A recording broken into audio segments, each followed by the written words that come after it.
అందరికీ నమస్కారం. పవన్ కళ్యాణ్ రాజీనామా తీవ్ర టెన్షన్లో నాయకులు. ఈ విషయాలను తెలుసుకునే వీడియో మీరు కంప్లీట్గా చూడండి. అప్పుడు మీకు కంప్లీట్ ఇన్ఫర్మేషన్ ఏంటో అర్థమవుతుంది. అదేవిధంగా చాలామంది వీడియో చూస్తున్నారు కానీ సబ్స్క్రైబ్ చేసుకోవడం మాత్రం మర్చిపోతున్నారు.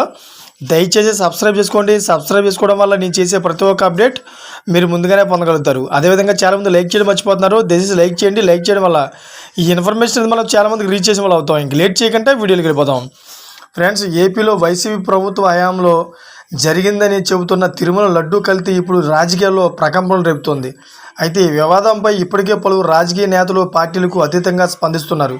అయితే లడ్డూ గురించి ముందే తెలిసినప్పుడు 100 రోజుల సందర్భంలో ఎందుకు చెప్పారని సీఎం చంద్రబాబును కేఏపల్ ప్రశ్నించారు.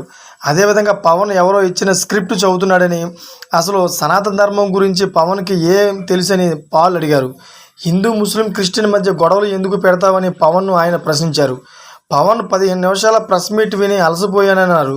అదేవిధంగా పవన్ తక్షణం ఉప ముఖ్యమంత్రిగా రాజీనామా చేయాలన్నారు. ముఖ్యంగా పవన్ కళ్యాణ్ ఇవాళ చేసిన మతపరమైన వ్యాఖ్యలపై పాల్ తీవ్రమైన విమర్శలు చేశారు.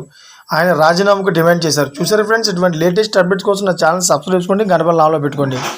అదేవిధంగా నేను చేసే ప్రతి ఒక్క అప్డేట్ మీరు ముందుగానే పొందగలుగుతారు. అదేవిధంగా ఇప్పటి వరకు చూసిన ప్రతి ఒక్కరికి థ్యాంక్ ఫర్ వాచింగ్ ఫ్రెండ్స్.